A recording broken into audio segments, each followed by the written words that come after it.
Inuwar da Allah ya tanadar a wannan rana tana da girman gaske, babu takamaiman adadin mutanen da za a ba su izinin shiga cikin wannan ƙofa a buɗe take.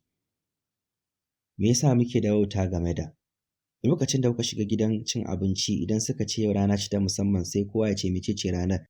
Na lura da haka kowa yana murnar yau rana ce ta musamman, za ku samu ragin naira 100 ƙarshen kenan, ƙarshen ragin da za ku samu. Me yasa ba ma duban rangwamen da Allah subhanahu wa ta'ala ya mana? Ya ce kuna son aljanna to shi kenan. Ga wasu abubuwan nan da za ku yi. Shabun da sha'a bi ibadihillahi ta'ala wa rajulun qalbuhu mu'allaqun fil masajid. Mutumin da zuciyarsa ta maƙale a masallaci, tana rataye a cikin masallaci. Allahu akbar, wato yana yin sallar kuma idan ya fita daga masallaci yana tunanin lokacin sallah ta gaba. Kuma bayan an yi wannan sallar sai ya fara tunanin ta gaba.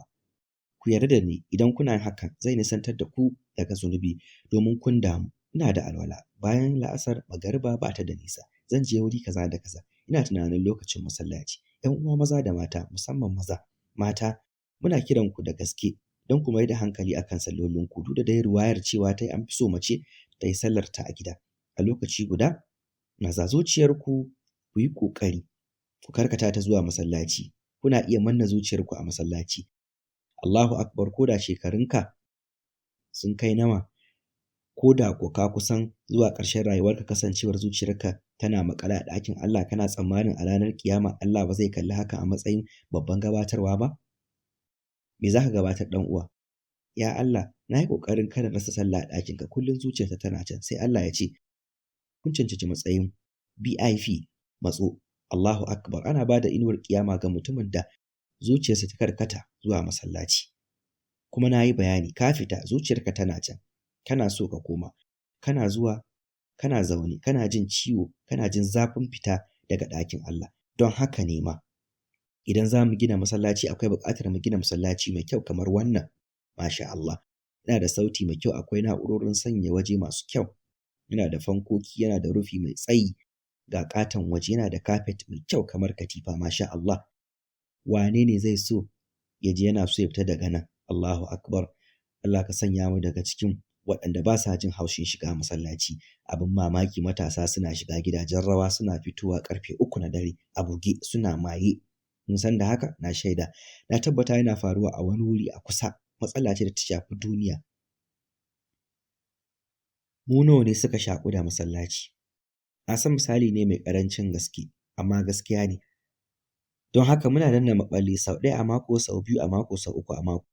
Za su je su yi bushasha a kulab kuma za su ji daɗi kuma za su kasance kamar 'yan iska kuma za su yi abin da ba iya addininsu da duniyarsu kaɗai zai cutar ba, har ma da lafiyarsu suna illata kansu kuma a lokaci guda su rasa komai. Amma wannan shi ne abin da suka mai da hankali a kai. Mu nawa ya kamata mu damu? Ya kamata mu ƙara kaimi har da 'yan uwa mata ma. Ka yi sallah yanzu, yaushe za ka yi ɗayar mai zuwa? Yana cikin zuciyarka. Wannan ɗaya ne yana cikin zuciyarka. Bari na fara shirin ta gaba don na je a kan kari. Kun san mu sallar juma'a ma a makare muke zuwa, muna gaggawa wallahi gaskiyar magana. Kalli masallaci, ku je kowane masallaci a duniya za ka tarar da mutane da yawa suna zuwa bayan an riga an fara kuɗuba kuma ita ce sallar. Ƙasata akwai wasu coci a kusa da masallaci, idan muka lura suna shafe sa'o'i 3 zuwa 4 lokaci guda kuma da wuri suke zuwa. Mun zo masallaci kuma har mun bar masallacin mun fita, suna nan sanda muka zo kuma suna nan bayan mun tafi, amma duk da haka sun mai da hankali suna tsaye kuma sun shagaltu da abin da suke yi. Sai na ce a raina, wallahi idan da a ce mu musulmai za mu yi rabin sadaukarwar da suke yi. Abin baƙin ciki ne irin wannan misalin, amma wannan shi ne zai zaburar da mu.